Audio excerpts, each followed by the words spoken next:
Graças e paz, povo de Deus, amém? Uma boa tarde a todos. Queridos, quero trazer uma palavra ao meu e ao teu coração nessa tarde. E eu sei que o Senhor vai estar falando conosco no nome de Jesus, amém? Eu me alegro, irmãos, porque nós já tivemos duas palavras lidas aqui, três na verdade. Pastor Gerson iniciou com uma palavra, Salmo. Pastora Brígida, outra palavra também, Salmo. Pastor Gerson, uma outra palavra em relação à oferta. Isso significa, meus irmãos, que essa palavra que foi escrita há mais de 2000 anos atrás, ela ainda continua válida para os dias de hoje. Não importa quanto tempo ela tem, não importa o tempo que passou, mas ela continua a valer. A diferença é que eu preciso me apropriar dessa palavra. Eu preciso olhar para essa palavra e trazer ela para dentro da minha vida. E eu estou lhe falando isso porque eu quero compartilhar com você hoje uma palavra muito conhecida. Eu creio que 90% ou mais que estão aqui nessa tarde conhecem essa palavra. Mas, meus amados, e eu quero me colocar debaixo dessa palavra hoje. Eu quero ser o primeiro a ser ministrado através dessa palavra. Mas eu não quero trazer peso para mim e para a tua vida. Mas eu quero trazer uma reflexão do que essa palavra pode transformar na minha e na sua vida. Talvez se hoje eu fosse dar um título para essa palavra, eu colocaria com quem eu me identifico. Talvez esse seria o título dessa palavra. Com quem eu me identifico. Porque eu estarei fazendo uma leitura do que está em Lucas 15, do verso 1 em diante. E aqui nós teremos alguns personagens. Em algum momento, eu e você precisaremos nos comparar e saber com qual desses personagens nós nos parecemos. Eu sei que no geral nós utilizamos a versão NVI, mas eu vou estar utilizando uma outra versão, vai mudar alguma coisa aí da sua Bíblia. Eu vou estar utilizando a versão NTLH, por conta de algumas nomenclaturas que nos ajudarão a compreender um pouco mais.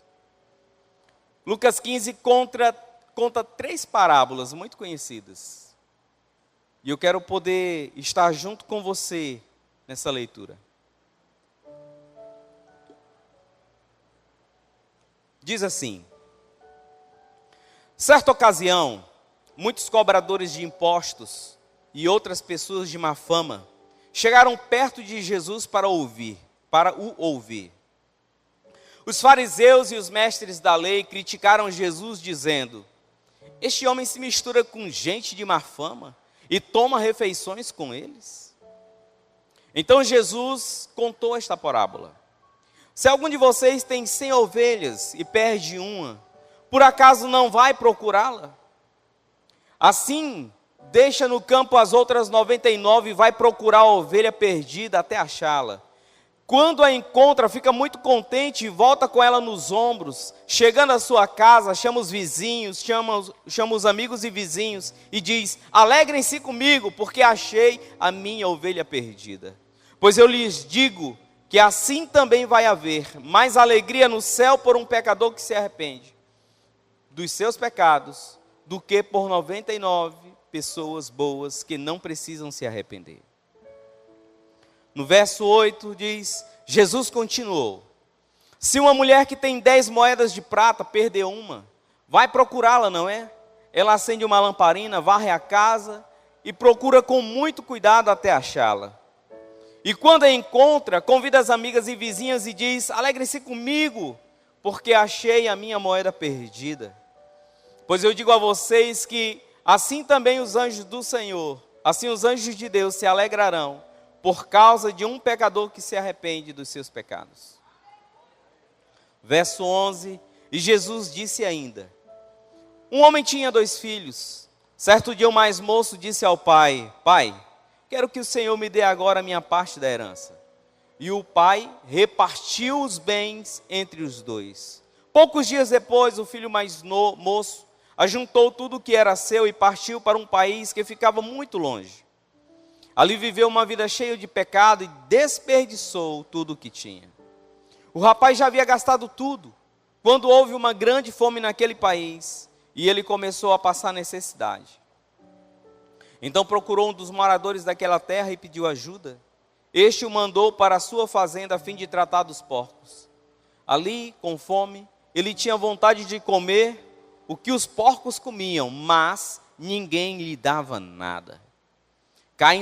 Caindo em si, ele pensou: quantos trabalhadores do meu pai têm comida de sobra? E eu estou aqui morrendo de fome. Vou voltar para a casa do meu pai e dizer: pai, pequei contra Deus e contra o Senhor, e não mereço mais ser chamado de seu filho. Me aceite como um dos seus trabalhadores. Então saiu dali e voltou para a casa do pai. Quando o rapaz ainda estava longe de casa, o pai o avistou. E com muita pena do filho, correu e o abraçou e beijou. E o filho disse ao pai: pai, pequei contra Deus e pequei contra o Senhor, e não mereço mais ser chamado de seu filho. Mas o pai ordenou aos empregados: depressa, tragam a melhor roupa e vistam nele, ponham um anel no dedo dele e sandália nos seus pés. Também tragam e matem o bezerro gordo. Vamos começar a festejar, porque este meu filho estava morto e viveu de novo. Estava perdido e foi achado. E começaram a festa. Enquanto isso, o filho mais velho estava no campo. Quando ele voltou e chegou perto da casa, ouviu a música e o barulho de dança. Então chamou um dos empregados e perguntou: o que é que está acontecendo? O empregado respondeu: seu irmão voltou para casa, vivo e com saúde. Por isso, o seu pai mandou matar o bezerro gordo. O filho mais velho ficou zangado e não quis entrar. Então, o pai veio para fora e insistiu para que ele entrasse, mas ele respondeu: faz tantos anos que trabalho como escravo para o Senhor, e nunca desobedeci a uma ordem sua. Mesmo assim, o Senhor nunca me deu, nem ao menos um cabrito, para eu fazer uma festa com os meus amigos.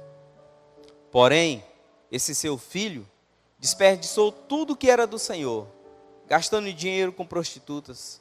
E agora ele volta e o Senhor manda matar o bezerro gordo?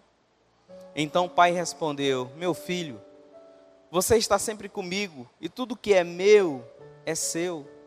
Mas era preciso esta festa para mostrar a nossa alegria, pois este seu irmão estava morto e viveu de novo, estava perdido e foi achado.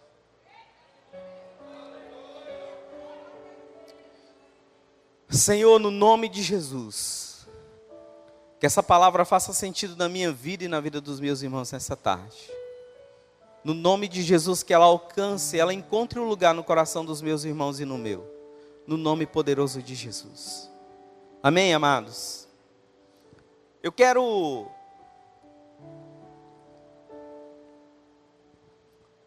contextualizar. Eu quero falar para você um pouco do que está acontecendo nesse momento.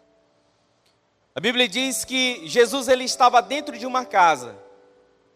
E junto com ele estava cobradores de impostos, que eram tidos como ladrões, e pessoas de má fama. E essas pessoas procuraram Jesus e estavam se alimentando com Jesus.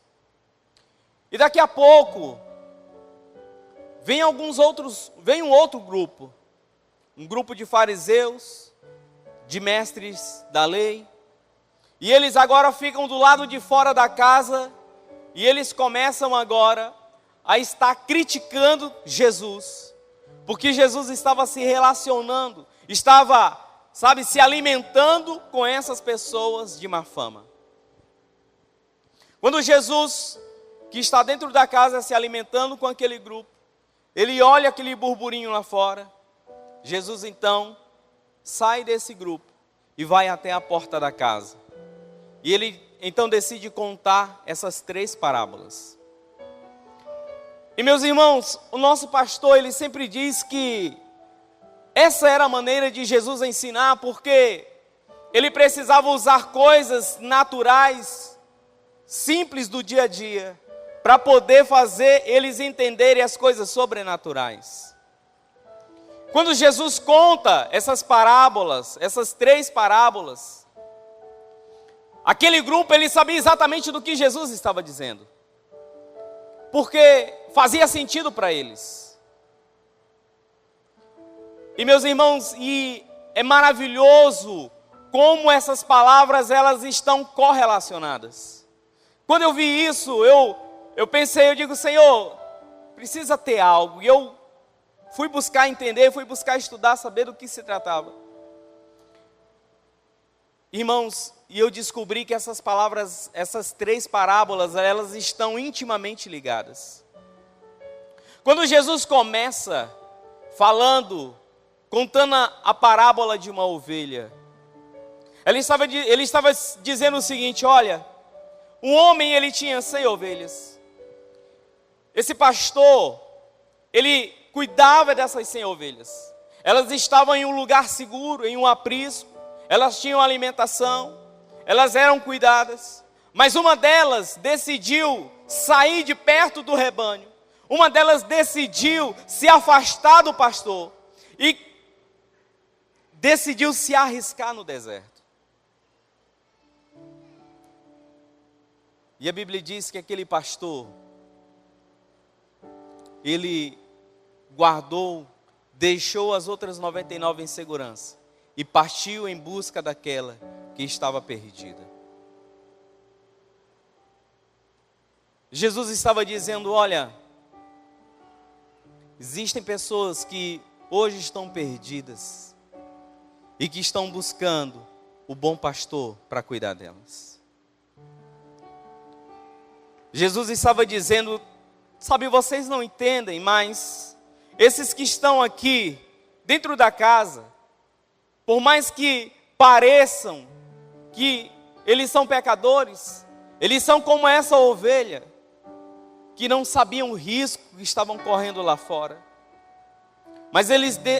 Mas o bom pastor decide ir atrás dessa ovelha. Eu descobri também, irmãos, que essa ovelha está diretamente ligada ao filho mais novo.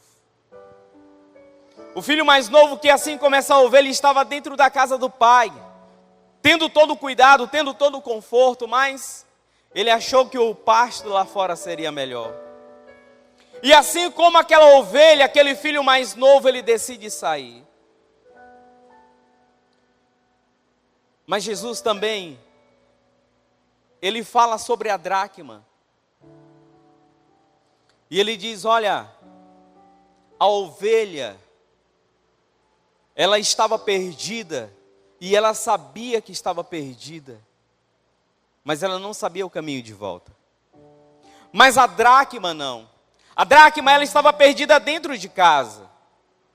Aquela mulher, ela não perdeu a dracma em outro lugar, estava dentro da casa dela.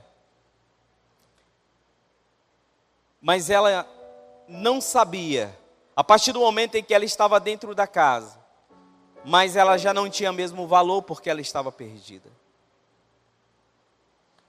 E Jesus, ele conta a história do homem com 2 filhos, porque essa dracma está intimamente ligada ao filho mais velho.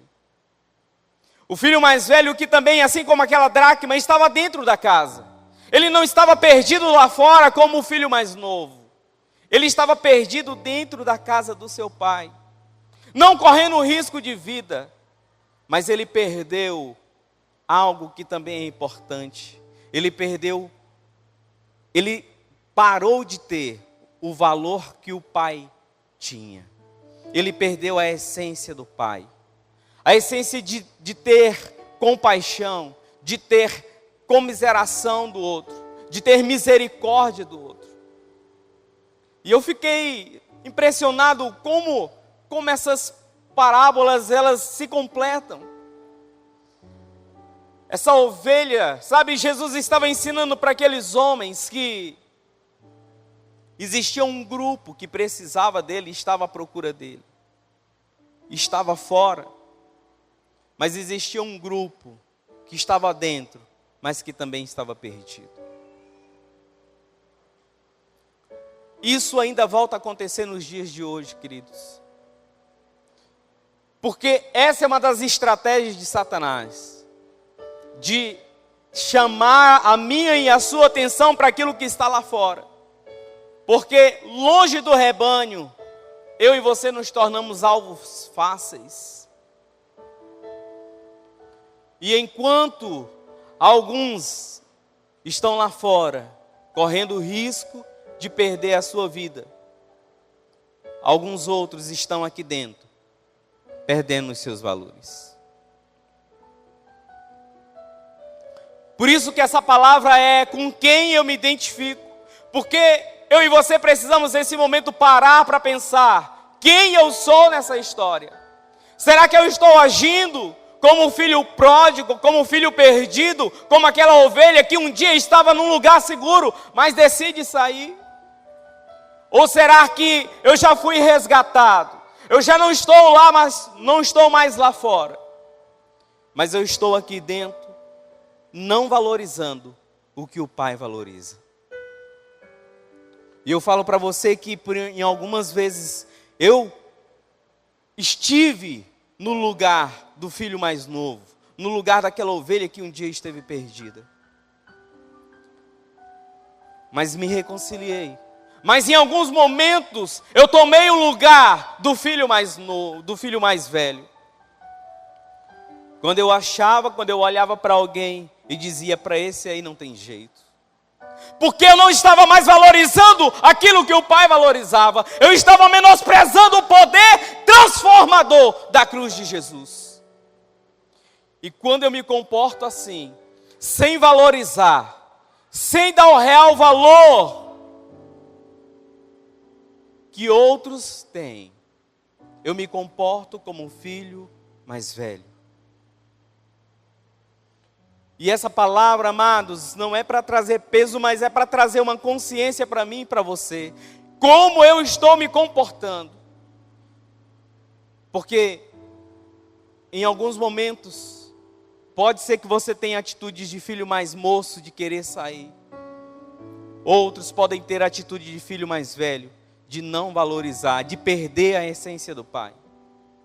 Eu quero compartilhar com você o testemunho de alguém que me autorizou a testemunhar, a contar um pouco da sua história. Essa criança, ela nasce em um lar em que o pai é desviado, mas ainda assim o obriga a ir para a igreja. E aquela criança, a princípio, vai por conta de uma obrigatoriedade, mas ela acaba se envolvendo com algumas coisas, participando de alguma coisa e começa a tomar gosto, e agora ela começa realmente a estar participante, a estar presente, a ser verdadeiramente ali um cristão. Mas por volta dos 14, 15 anos, aquele jovem, aquele adolescente, ele começa agora a olhar para as coisas do mundo. E ele então começa a se desviar, a se afastar. Ele sai, ele começa se afastando do rebanho e começa agora se misturando com um outro grupo. E daqui a pouco ele já está envolvido com algumas coisas que não convêm. Ele já está envolvido com mulheres, agora ele já está envolvido com bebidas, agora ele já tem amigos que saem para farrear. E passa-se o tempo. Conhece uma moça, engravida, casa-se e toma a decisão, com 21 anos, de que reconciliaria, de que voltaria, de que consertaria a sua vida. Então esse agora jovem casado começa uma caminhada nova em Deus, mas continua com o olhar voltado para o mundo. E agora, uma vez mais, ele para de dar valor à família e começa a valorizar aquilo que está lá fora. E ao cabo de quase 4 anos, diante de tantas promiscuidades, diante de tantas perversidades, esse jovem, ele acaba com o seu casamento. Se divorcia. Diante do divórcio vieram muitas frustrações, muitas lutas. Mas, em 2005, ele decide se reconciliar novamente. Deus coloca alguém na vida dele que começou a ajudar a ter uma vida mudada. Eu tenho aprendido, meus irmãos, que todas as vezes que Deus quer abençoar alguém, Ele sempre vai usar uma outra pessoa. Todas as vezes que Deus quer abençoar alguém, Ele vai usar uma pessoa. Por isso, desconfie, porque às vezes Deus nos manda presentes em embalagens que nós não gostamos. Às vezes nós temos rejeitado pessoas que elas vêm para me abençoar. E eu não entendo isso e eu rejeito. E eu acabo por perder algo precioso que havia na vida daquela pessoa. E eu tenho visto também outros, que eles estão sempre prontos para receber, mas nunca dispostos a entregar.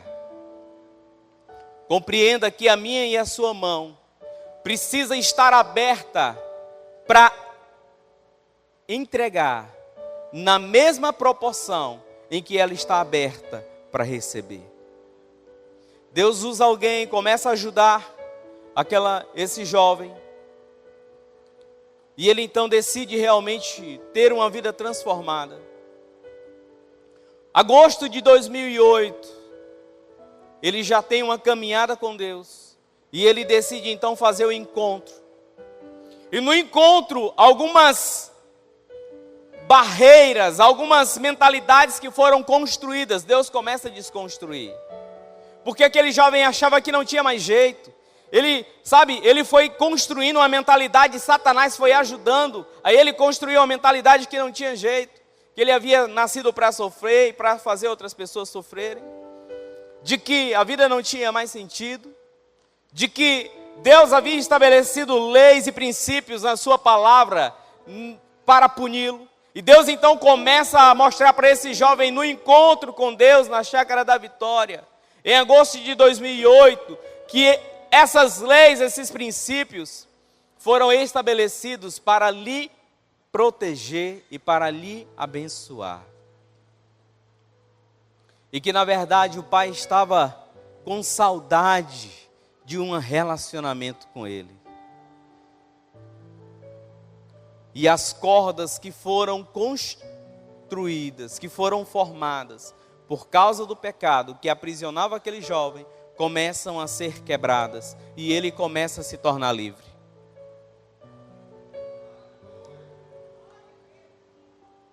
Por que eu estou contando esse testemunho para você? Porque eu preciso dizer para você que esse jovem sou eu. Essa é um pouco da minha história. Eu preciso dizer para você que o pecado, ele não me acusa mais de que uma vida que um dia eu vivi lá atrás, ela não me aprisionou. Pelo contrário, Deus mudou, Deus transformou. Deus, ele conseguiu reverter toda essa história. Eu quero dizer para você que tem jeito. Eu não sei como você veio para esse lugar hoje, mas não há pecado que o Senhor não possa perdoar. Não há história que Ele não possa mudar. Mas eu precisei tomar uma decisão. Eu precisei fazer como esse filho. Eu precisei um dia me levantar e tomar uma decisão e dizer que a minha vida precisava não ser mais a mesma. Esses dias eu estava celebrando o casamento de uma das nossas lideradas. E Deus faz umas coisas assim que eu não entendo. Deus me deu 2 palavras durante a celebração de casamento que não tinha nada a ver. Deus me fez dizer para aquelas pessoas, e eu quero falar aqui para você. Eu tomei essa decisão, irmãos, eu tinha 26 anos de idade. Há quase 14 anos atrás. Eu tomei a decisão de que eu não podia mais errar. Eu não tinha mais tempo para errar. E essa mesma palavra eu quero trazer para você hoje. Você que está aqui, você não tem mais tempo para errar. Eu não sei qual é a tua idade. Eu não sei pelo que você passou, mas deixa eu lhe dizer, não há mais tempo para você errar. Você precisa tomar uma decisão de começar a acertar de hoje em diante. Você precisa tomar uma decisão de posicionar a sua vida de hoje em diante. Você não tem mais tempo para estar brincando. Eu tomei essa decisão há quase 14 anos atrás. Mais de 14 anos, mas definitivamente em 2008, através do encontro, ela se tornou irrevogável na minha vida.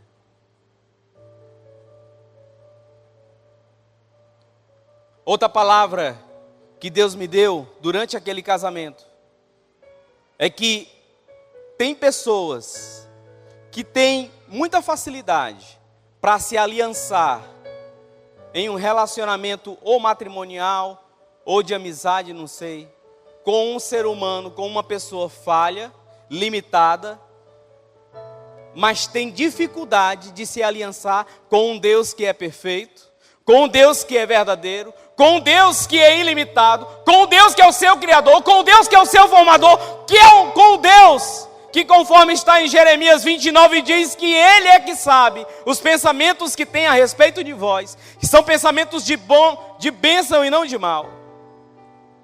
E tem pessoas que têm facilidade de entrar em um relacionamento de amizade, em um relacionamento conjugal, acreditando no outro, acreditando que vai viver uma vida inteira agora com um ser falível e não tem coragem de se aliançar com Deus, que nunca irá lhe entristecer, que nunca irá falhar com você.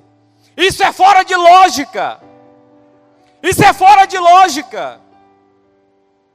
Deixa eu lhe dizer, é tempo de você fazer novas alianças.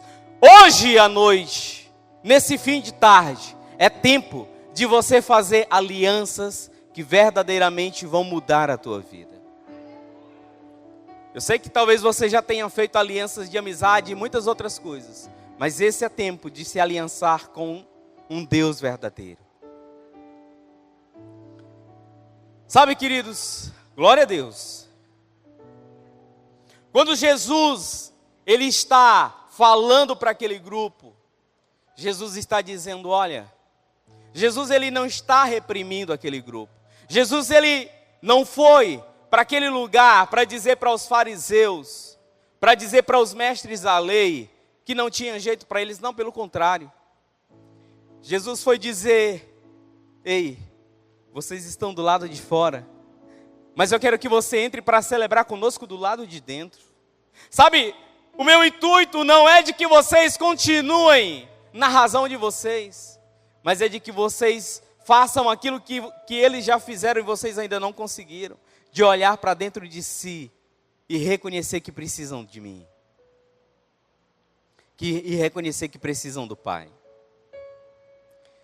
E meus irmãos, eu fui estudar um pouco mais a respeito dessa parábola. E eu descobri que aquele jovem, o filho mais novo, ele errou e errou feio. O erro dele foi muito grave. A cultura do Oriente Médio, ela é muito mais intensa do que a nossa. No Oriente Médio, um jovem, ele jamais pode levantar a voz para o seu pai ou qualquer outra autoridade. Dentro da família, a figura mais importante é o pai. E um jovem, um filho, jamais pode levantar as mãos, levantar a voz para um pai. Se um jovem fizer isso, o pai ele pode bater nesse jovem, expulsá-lo de casa, e os anciãos eles podem se reunir e decidir apedrejar esse jovem. Olha o tanto que foi grave. Então, irmãos, aquele jovem, ele realmente, ele extrapolou, ele foi muito ousado naquilo que ele fez. Porque além dele chegar para o seu pai e dizer, algo, ele não só falou algo, ele pediu a parte da herança que cabia a ele. No Oriente Médio, não se entrega a herança com o pai ainda vivo. Quando um filho pede a herança para o pai, ele ainda estando vivo, entende-se que que o filho está desejando a morte do pai. Naquele momento, o entendimento que se tinha era que, pai, eu desejo a sua morte. Olha como foi grave o erro, o pecado daquele filho.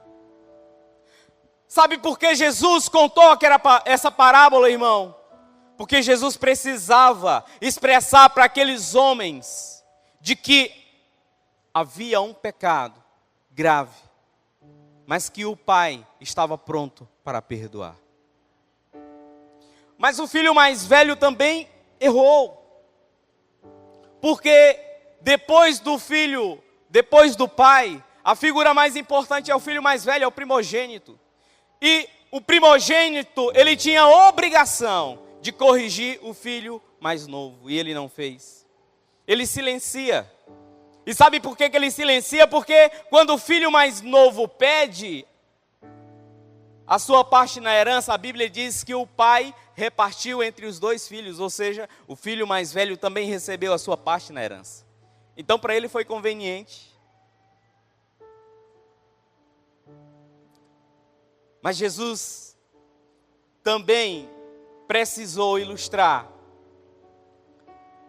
com essa parábola para dizer que o filho mais novo errou um erro grave, mas havia sinceridade dentro dele. Ele não escondia aquilo que estava dentro dele. Aquilo que deu vontade de fazer, ele fez, mesmo sendo politicamente incorreto, mas ele fez. Ele chega para o pai, pede a herança, depois ele sai de casa. E o filho mais velho, ele tinha um coração escuro. Depois ele se revela. Na conversa com o pai, na volta do outro, ele se revela. Ele diz assim: eu tenho trabalhado como escravo para o Senhor. Ou seja, ele estava dizendo: eu não me sinto mais um filho teu. Eu me sinto como um escravo, porque é assim que eu tenho trabalhado. E o Senhor nunca me deu um cabrito para me festejar com os meus amigos. Ou seja, eu também queria usufruir de algumas coisas. Jesus está dizendo para aqueles homens, ele está dizendo: ei, esses aqui, eles têm realmente pecado muito grande, mas o coração deles é aberto, é livre. Eles abrem o coração, eles rasgam o coração diante de mim. Mas vocês parecem ser politicamente corretos, mas em vocês há um coração escuro. Em vocês há algo que vocês não têm coragem de expor. A minha pergunta para você e para mim hoje é: com quem eu me identifico? Com quem eu me identifico? Eu não sei se você se identifica com o filho mais velho, ou com aquela moeda. Eu não sei se você se identifica com o filho mais moço, ou com a ovelha, mas uma coisa eu sei. Porque Jesus, ele deixa isso muito claro. Ele diz que independente de quem seja, o filho mais novo ou mais velho, a dracma ou a ovelha, o bom pastor, o pai, está pronto para procurar e encontrar qualquer um deles. O pai está pronto para perdoar. O pai está pronto para dar uma nova história. E esse é o convite de Jesus para aquele grupo. Eu desejo que vocês entrem e festejem conosco. Esse era o desejo daquele pai. Quando ele viu o filho lá fora, e ele saiu e ele disse: filho, entre, vamos celebrar, porque o teu irmão estava morto, mas ele reviveu. Sabe, queridos,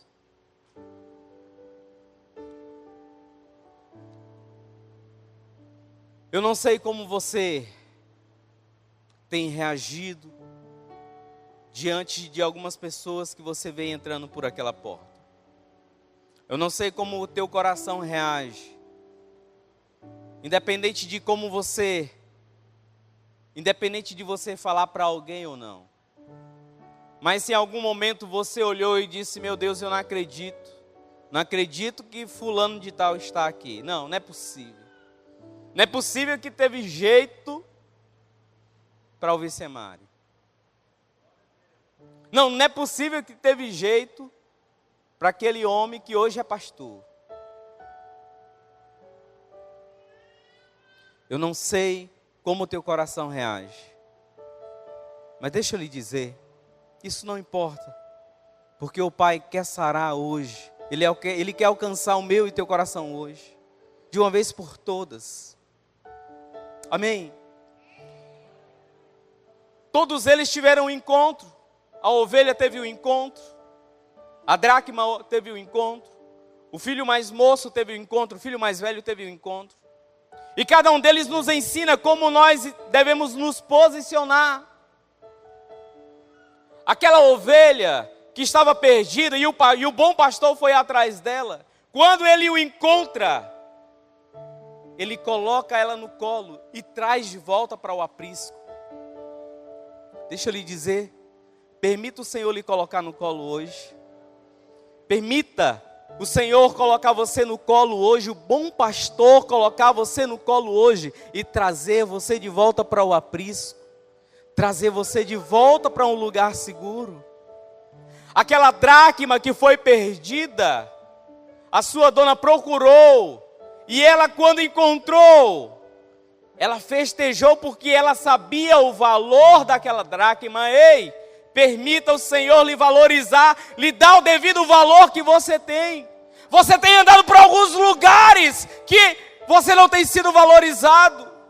As pessoas têm pisado em você, têm lhe entristecido, zombado de você. Ei, quem conhece o seu real valor foi quem lhe formou, foi quem lhe constituiu. Permita Ele lhe encontrar hoje nesse lugar e lhe dar o devido valor. O filho mais velho, também, ele estava perdido, mas o Senhor estava convidando ele, perdido dentro de casa, celebre, entre, festeje. E hoje tem pessoas aqui que o Senhor quer que você festeje, celebre, porque outros estão sendo alcançados. O filho mais velho, ele teve alguns posicionamentos. Primeiro, no verso 17 diz que ele caiu em si. Isso significa que ele estava fora de si. Sabe por quê, irmãos? Porque o pecado dele desonrou a Deus e desonrou o seu pai. Irmãos, e pecado de rebeldia é grave.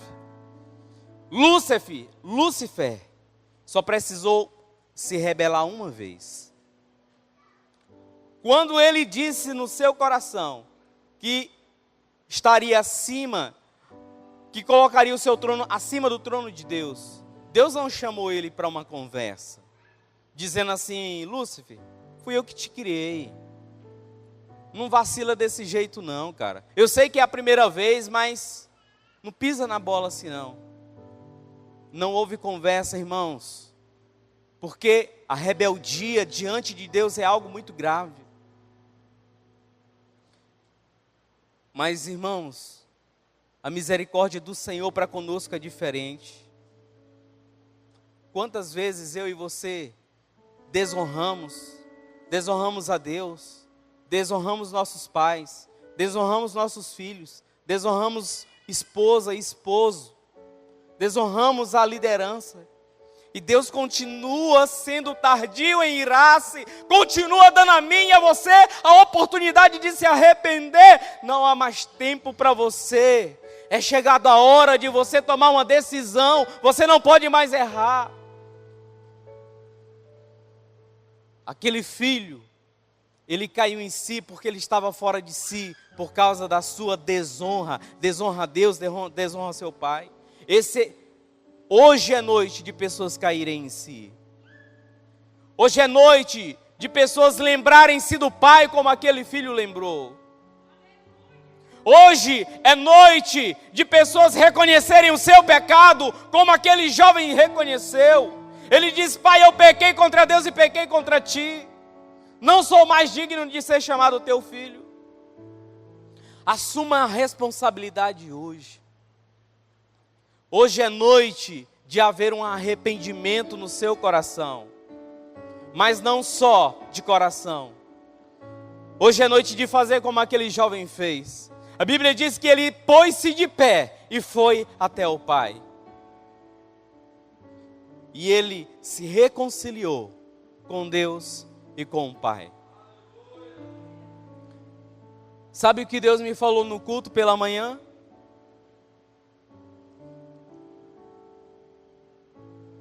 Aquele jovem, ele planejou exatamente o que ele diria ao Pai. Ele disse: eu vou até o meu pai e eu vou dizer: Pai, pequei contra Deus e pequei contra o Senhor. Não sou mais digno de ser chamado teu filho. Agora me trata como um dos teus empregados. E a Bíblia diz que ele saiu. O pai o avistou de longe. Antes que ele abrisse a sua boca, o pai agarrou, o abraçou e o beijou. Só então ele disse: Pai, pequei contra os céus e pequei contra ti. Não sou mais digno de ser chamado teu filho. Mas faltava algo, sim ou não? Faltava algo. Havia algo mais que ele precisava dizer. Sabe por que que o pai não deixa dizer? Olha o que Deus falou ao meu coração. Quando ele disse aquilo, o pai disse imediatamente: tragam depressa. Tragam uma roupa nova, coloquem um anel no seu dedo, coloquem sandálias novas nos seus pés.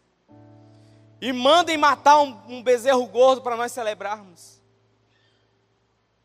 Muitas pessoas estão querendo vir a Deus e dizer: Senhor, me aceita pelo menos como um dos teus trabalhadores. Deixa eu lhe dizer, Deus, Ele sabe que você é filho. Deus, Ele sabe que você é filho. Deus não pode te receber como um trabalhador. Deus não pode te receber como um escravo. Deus não pode te receber de outra maneira. Ele só pode te receber como um filho. Essa é a tua identidade. Por mais que você esteja fugindo dela, essa é a tua identidade. E você precisa assumir isso. Você precisa reconhecer isso. Mas deixa eu lhe dizer, com quem você se identifica?